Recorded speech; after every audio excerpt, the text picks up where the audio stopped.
Daily. Taste the Daily. Montha తుఫాన్ నష్టాలపై అంచనాలు రూపొందించి కేంద్ర ప్రభుత్వానికి పంపించామన్నారు మంత్రి అచ్చెన్నాయుడు. తుఫాన్ కారణంగా పంట నష్టపోయిన రైతులకు ప్రభుత్వం తరపున సాయం అందిస్తామని చెప్పారు.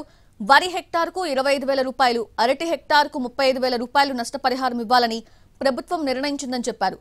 గ్రెయిన్ల ముంపు నీటితో పంటలకు నష్టం జరుగుతోందని, ఉమ్మడి గోదావరి జిల్లాలో గ్రెయిన్ల పూడిక తీయడానికి రాష్ట్ర ప్రభుత్వం నిర్ణయం తీసుకుందన్నారు. గ్రెయిన్ల పూడిక సర్వేకు 12 కోట్ల రూపాయలు మంజూరు చేశామన్నారు అచ్చెన్నాయుడు.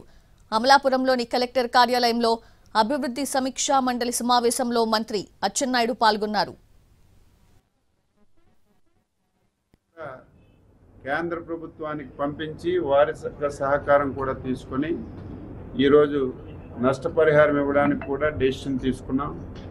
నష్టపరిహారం కూడా గత ప్రభుత్వంలా కాకుండా ఈరోజు వరి ఉంది, హెక్టార్కి మొదట 12,000 రూపాయలు ఉండేది.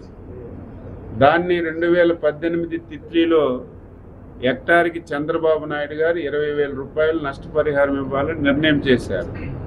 దురదృష్టం కలిసి 2019లో వైసీపీ ప్రభుత్వం వచ్చిన తర్వాత 20,000, 25,000 చేయాలి, 21,000 చేయాలి, కానీ 17,000కి తగ్గించారు.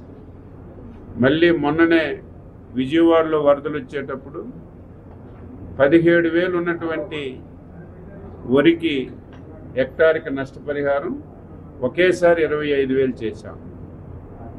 ఈరోజు మొక్కజొన్నకు పెంచాం. మీ జిల్లాలో అరటి కూడా బాగా పోయింది. అరటి ఒకప్పుడు 15,000 ఉంటే 25,000 చేసాం. ఇప్పుడు 35,000 రూపాయలు చేసి హెక్టార్కి అరటికి కూడా నష్టపరిహారం ఇవ్వాలని చెప్పి నిర్ణయం చేశాం.